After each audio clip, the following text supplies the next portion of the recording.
Well, welcome back to the South Coast, finally. I do realise it has been quite a long time since the last episode. Part of that is down to my own personal failings. I have been off work before Christmas, and it would seem that when I don't want to play this game as a release from the boredom of being at work, and I've got the opportunity to just loll around on the sofa, that's what I tend to do.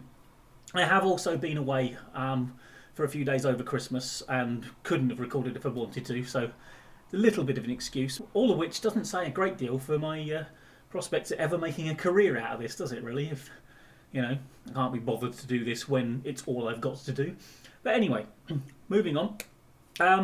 It has been a very busy off-season, and there are lots of things to catch you up on with the teams themselves. But one more thing before we do. You probably can't see too well there, but if I stand up, this wonderful garment that I got for Christmas with the brand proudly displayed on there. You'll be seeing me in this quite a lot, and if the weather ever improves in this country, in the summer there's a t-shirt with same brand. So it's not available to the general public at the moment, but I will bow to popular demand if such a thing ever exists. So I think I've waffled on long enough in this intro, and there's plenty to talk through. And just for those who really are only here for the highlights, there will be some of those as well, you lucky things. So enough of me. Time for an intro and then some more of me. See you in a minute.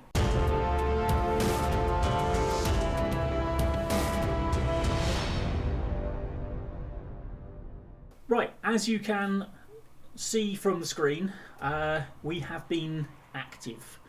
We've spent the most in League 2 of anyone. We have brought in 23 players. We have pushed out 16 players. I would say, based on how last season went, that we really needed to make those changes. So, let's have a hopefully really quick run through of who's come in and who's left. Okay, starting with who's left, we had a long queue of people waiting to get out the door because they didn't want to play in League 2. One of those was Sean Raggett, who has gone to Blackpool for 100,000. Disappointed, would have been really good at this level, but he was never going to stay, so nothing I could do. Another one that it would have been really nice to keep would have been Marlon Pack. Admittedly, getting on a bit now, but he's got the mentals and technicals that would have just crushed our level. But that's probably why he's now playing in what I presume is the Championship with Luton Town. And we did get 750,000 for him, so I can't really complain. That's funded an awful lot of the ins. Curtis Tilt has gone, and he's back in League 1 with Peterborough. I think they stayed in League 1. So, yeah, not so miffed to lose him, but it is what it is. Denver Hume, another one who probably, certainly would have been able to do a job at this level, I would think, but again, wanted to go. He's gone to Scotland, so St Johnstone, for 100,000. Another one headed off to Scotland, Tom Lowry, again, one who wanted out. He's gone to Kilmarnock for 275,000, so again, another one whose services we just won't have. Okay, yet another one off to Scotland, so a lot of people travelling the length of Britain just to get away from Portsmouth. Not surprising. This one, I believe, was one that actually was arranged long before the end of last season anyway, and he was going to be out of contract, so Clark Robertson has gone to Aberdeen on a free. And would you believe it, yet another one going to Scotland. Going to Kilmarnock again, in fact, for 90,000. Colby Bishop didn't really do an awful lot for us last season, had brief glimpses of talent, but again, another one I think we probably adequately replaced, in my opinion. Right, Matthew Pennington, he's going north, it's not quite Scotland, Rotherham, 65,000, and yeah, we brought him in last season. He was always complaining I wasn't playing him enough, and looking at the wage Rotherham are paying him, I'm probably quite glad he's off the wage bill. This, I believe, was another one who just wanted to go. He seems to have signed a one-year deal with Oxford. We sold him for 110,000, and again, let's face it, that side was not that bad for League 1, so they were all going to be able to do a job down here. They just didn't want to do a job down here. And the last one we got properly out of the door, Joe Morrell, again, another one who was complaining that he wanted to leave because we were in League Two. I sold him to an American club. It fell through because they fell foul, presumably, of foreign player limits. I sold him to an Australian club. Same thing happened. God, I was happy when Shrewsbury came in for him, and I knew that wasn't going to happen again. 300,000 we got for him, and yeah, glad to get rid, quite frankly, in the end. Starting on the ins, Josue Albert, French Guinean international, and basically just pretty solid. 12s, 13s, 14s across the board, except lacks a little bit of pace, but I think he'll get away with that at this level. I have changed the age dynamic of the squad considerably, but Joshua Albert is one of the older ones at 31 now. Talking of changing the age dynamic, Kalen Casey is one of our younger ones. He has been sent back out on loan. He's one of those young loanees I've sent out for development to Woking. But we signed him from West Ham, 245,000. His physicals are decent at the age of 18, so we're hoping just mentals and technicals come on a bit. Got him for a couple of years, and he's got bags of potential. Signed on the same day for almost the same fee, this time 250,000 from Brentford. Ryan Trevitt, who is playing in central midfield. I think we've got him more down as a central midfield attacking role. Could probably play box to box if we needed him to. This is the one that my slightly clickbaity title might have sucked you in to look at. This is Joby Bellingham, if you pronounce it Joby, I don't know. Basically, it is Jude's brother. And as you can see, he's pretty darn good. He's got a few weaknesses on the technicals, but nothing that is in an area that bothers me. He's doing the box-to-box role. He is on dirt cheap wages for us, and he's going to be a fantastic signing for the year, I think. He's going to really be the rock around which that midfield is going to function. Oludare Olufonwa, easy one to say, £375,000 from Liverpool. We use him as a centre-back. As you can see, he's not too bad. Obviously, again, 22, so he's got some improvement, plenty of improvement in him. And, yeah, he's not really a starter at the moment, but we bring him on occasionally, and he's effective enough. Now, this is a lad I was looking at signing at various points last season. Lasse Sorensen cost us just over $500,000 from Lincoln. But again, he is our ball-winning midfielder, so he's like sort of the rock at the base of that midfield. Very happy with his signing, and again, dirt cheap on the wages, 47,000. I can't complain at that. Okay, first of a bunch of freebies, Armstrong Oko Flex. West Ham have let him go. We've picked him up. And yeah, he's playing inverted winger, inside forward, on the left-hand side for us. Now, this one we picked up from Brighton. Swiss, 21 years old. Not fantastic in the air, but good enough. Sadly, he has gone down with an injury. He has been out for a few weeks now, so hasn't made his competitive debut yet. Again, he's another one with bags of potential. He is only here for the year at the moment, though, so we are going to have to try and re-sign him before the year is out. Lewis Richards, 21-year-old fullback, left-sided, and on a free from Wolves. Again, cheap wages, not really much he can't do. Agility's a little bit on the low side, but other than that, perfectly happy with him. He's more of a backup as well. And another freebie from Wolves, this time on the right-hand side at the back. So right fullback, and again, decent everything. Not great at marking, but he's got the pace to try and make up for it. Fairly professional, so hopefully bags of improvement in this one as well. Got him for a couple of years, which is nice. Not quite a Premier League reject, this one, but Josh Eccles on a free from Coventry. 23 years old, so a little bit more experienced, and just sort of solid all round. He again is a backup, so he's basically backing up Bellingham. Jasper Moon, another freebie from Barnsley this time. Centre back, again, not a starter, another backup, but again, solid enough for this level to do that. 22 years old, got potential. Got him for a couple of years, so hopefully he'll come on a bit in that time. Lee Jonas, yet another young centre-back. This time only 19, again, loads of potential. We do play him as a centre-back, not a full-back. And his physicals are really pretty darn good for a 19-year-old. And the wage, absolutely filthy cheap for this level. And joining us from Liverpool, as Lee Jonas did, is Viteslav Jaros. Again, on a free. He has been our starting goalkeeper so far this season, because I think he's a little bit better than Walton. Loves big matches, he's consistent, he is a bit injury prone, so we are going to always need a reasonable quality backup. But, I mean, these numbers are good, these arrows are going up, he's got lots of potential, he's here for a good 3 years. And yeah, I was very pleased with his signing, and again, the wage, not extravagant. Dennis Adeniran joins us from Sheffield Wednesday, another freebie. He is playing the central midfield attacking role, I believe. Again, solid physicals, decent on the mentals and technicals for everything we need him to do. A little bit pricey with the wage, 125,000, but and a little older than most. But you know, he was just a good, solid pickup, and he does start for us in that role. Alex Kirk, another Premier League reject, picked him up from Arsenal on a free. Again, very affordable wages. Just 20 years old, bags of potential, and I mean, looking at these attributes, lots of nice blue numbers, which I like, and he has been starting alongside Josue Albert. Now, Demiarco Dehaney was a little bit of a...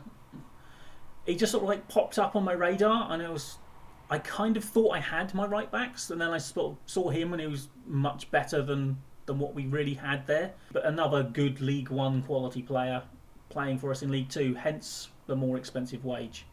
But hopefully he'll justify that if we get promoted this year and he gets back into League One.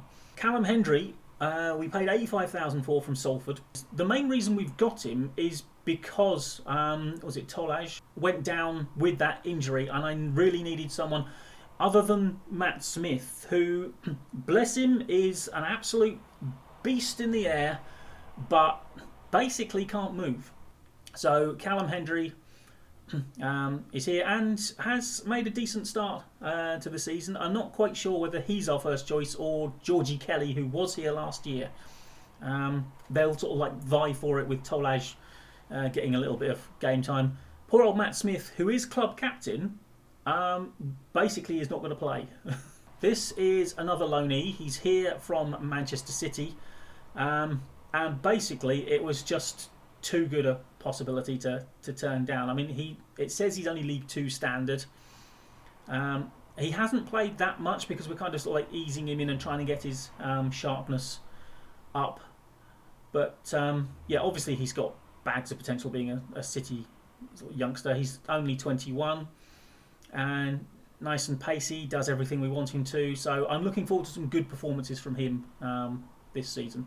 Now this lad, Icelandic goalkeeper, we don't have a work permit for him, and I have tried to loan him out, but it would seem that now the transfer window is shut, that has not happened, which is annoying. So I can't play him because he hasn't got a work permit, unless we can loan him out in January, which I'm really fingers crossed we can, and try and get him some appearances so that he might be able to get a work permit.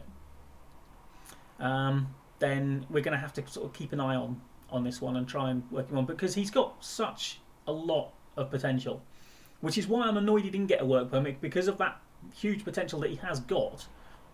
Thilo Arsgaard, again, and another youngster with some potential, and we've got him for a few years. Norwegian, I've given him a bit of, sort of, to keep the wage down, I gave him some sort of bonuses, I think, in his contract. Arsgaard joined on deadline day, as did Josh Ginelli, I'm going to go with, who again is another left-sided inside forward, coming on his right foot. I like the fact that he gets into opposition area, he gets forward whenever possible, so he is going to be doing what we want the inside forward to do and push into the area, sort of go beyond the target forward. Again, a little bit more experienced. 26 years old, but still got a little bit of growth in him left, and he was available on a free transfer, so it was again kind of a no-brainer to get someone of that sort of quality in without having to pay much for him, and he is rapid as, so he should burn past some people at this level. And our last signing was Roddy McGlinchey, who we signed for 25,000 from Peterborough, again on deadline day. And he is basically he's going to be training as a ball-winning midfielder. And he's got good physicals already for 19 years old, certainly for this level. But yeah, we're hoping he'll come on a bit. We've got him for a few years, and again, the wages are pretty cheap. Okay, after all that transferred wheeling and dealing, still got 160 something thousand in the transfer budget, and we've still got about £700,000 of wage budget available. So we have got a little bit of wiggle room for some potential January signings should we need them. As you can see from all that, we are the overwhelming favourites to win, well, to certainly get promotion, and certainly we should be winning this division. I mean, Albert, Swanson, who oddly isn't actually my first choice right back, Bellingham are all in the Dream 11. We should be really having a good season this time round, and I know it didn't go to plan last season when we were supposed to be half decent, but I think we're actually probably better than we were last season now anyway, so hopefully things will go well. Okay, well, opening day of the season against Barrow, we did not start well, as you can see, very reminiscent of last season's goals. Then 2.5 minutes into injury time, Joby Bellingham made me love, not just his brother, but him as well, quite frankly. Rescued a point. I mean, you can look at the stats. I mean, XG wise, it was fairly level, but we outshot them, we outpossessed them, we completely dominated them for most of the game, but it took that goal to rescue a point. So at this point I was thinking, here we go again. Next up was the League Cup, a home draw against Exeter, and that brilliant piece of defending gave Exeter the lead. But just a couple of minutes later, McLennan slipped the ball in at the near post to level it up, 1-1. And then shortly before half time, Knight brings it back in. Trevitt pushes it back to Eccles, who fires it in from the edge of the box. Trevitt then scored that magnificent free kick to make it 3-1, just beyond the hour mark. And then a couple of minutes after that, everything was settled as Trevitt finished it off 4-1. And as you can see, I mean, their XG wasn't that far off of ours. But again, we dominated possession. We were the worthy winners. So through to the second round. Good job. We then had a trip to Morecambe, who weren't overly fancied, and another near post goal, Occo Flex, opening his account for the season. And then in injury time, another Bellingham belter in off both posts. So 2-0, and again, I mean, you've only got to look at the XG graph. We utterly dominated them. 29 shots, only 7 on target, and that was worrying me in this one. I thought we were just going to be wasting loads of chances. I was waiting for the sucker punch. Fortunately, it never came. And our first league win of the season. Next up was home Grimsby, and another game we were dominating. This was on the counter-attack from a corner of theirs, I think, and Occo Flex grabbing another goal. I was hopeful that this set piece might lead to another goal for us, but sadly, it led to their equaliser. I shouted at them a little bit. They got their backsides in gear again. Sorensen plays it through for Butler. Hendry, lovely little finish. Side foot, beautiful. 2-1. Hendry fired in a penalty. I think we had missed a penalty by this point as well. We've missed 2 penalties out of 3 so far this season. And then late on, McLennan fired it across for Occo Flex to tap in at the far post. As you can see again, I mean, our XG was only just shy of the number of goals we scored. Grimsby, the only shot they had on target, went in. Again, we dominated possession, we dominated the game. And yeah, so first 3 league games, 2 wins, a draw. And I was miffed with the draw, but we were lucky to get it in the end. But yeah, it's been a confident league start. And the last game we actually played was our League Cup second round game against Everton. And in injury time, Tyrell Wilson produced that, which won us the game. And honestly, again, looking at the XG thing, I mean, possession-wise, they had a lot of the ball, but they did not do much with it. We were the better side throughout this game. You can see from the match momentum thing that we basically matched them and probably just about outplayed them. And yeah, we deservedly took our place in the third round, where, by the way, we have an away tie with Bournemouth, so a South Coast derby of sorts, but not the one we're after. I really didn't want to play Bournemouth. All of which, as you can see, we are third in the table. Very early days, obviously, but we have made an encouraging start. One caveat, we made an encouraging start last season, and look what happened then. And yeah, as you can see from here, there's the draw, away Bournemouth. We'll probably be out there, but then I thought we were going to be out against Everton, and I actually played basically a second string side against Everton, and we still beat them, but that's Everton for you. Papa John's will start soon. FA Cup obviously is a while away. But yeah, things have been encouraging here at Portsmouth, and considering how close they pushed me to quitting on them, turns out I'm glad at the moment I stayed. Right, well that was an awful lot to get through, so I've decided to split this up into a Southampton and a Portsmouth episode. Obviously you've just seen the Portsmouth one, so I hope to see you across 20 miles away for what happened at St Mary's. Bye bye for now.